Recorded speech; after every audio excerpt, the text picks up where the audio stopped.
Hi there, I'm Debby Waldman, and now I'm going to tell you a little bit more about how I wrote my picture book, A Sack Full of Feathers.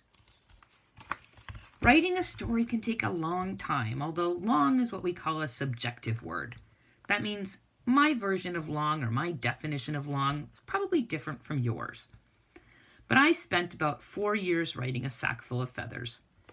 Part of that is because I was doing other kinds of writing at the same time. I couldn't work nonstop on a picture book, but I tend not to work nonstop on anything. I always have a few writing projects on the go so that when I take a break from one of them, I'll always have something else to work on. And it's very important to take a break, to step away from what you're writing.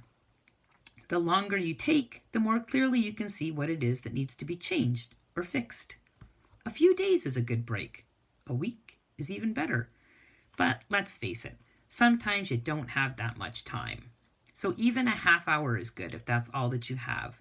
It allows you to come back and read your work with what I call fresh eyes. And fresh eyes are a key to revising. Revising is one of the most important steps in your writing. For me, it's the most important. It takes the most time, certainly more time than writing the first draft. That's because the first version is never the final version. You need to polish your story to make it as good as it can be. When I'm revising, I almost always read my work out loud because it forces me to focus on every single word, and it helps me to figure out which words I need and which ones I can cut.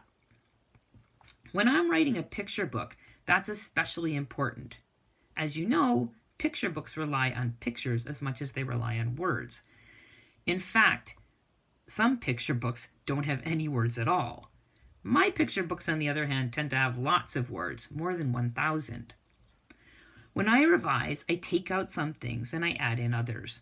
I rework what's already there to make it better. Sometimes I change the angle, sometimes I emphasize some details that didn't seem important in the first version, or the second, or the third, or the 43rd. When I'm writing a picture book, I also know that when the illustrator gets involved, I'll have to cut even more words. I'll tell you about that in my next video. When I'm writing either a picture book or a longer book, sometimes I'll take out entire sections of the story because they just don't work. I save them, though, so that if I want to, I can go back and reinsert them, or I can use them in another story. Sometimes, though, I throw away everything I've written.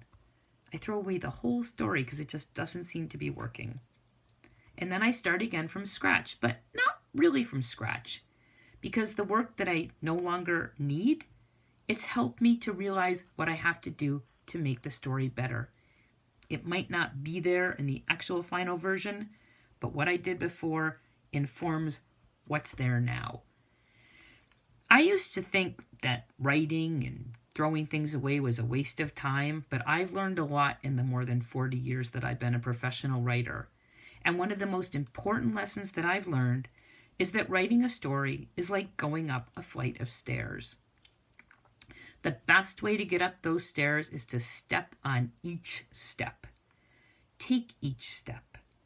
Maybe I can skip one step at a time, but if I'm in a hurry and I try skipping 3 or 4 steps, I'm going to lose my balance and I'm going to fall right back to the bottom and have to start over again anyway.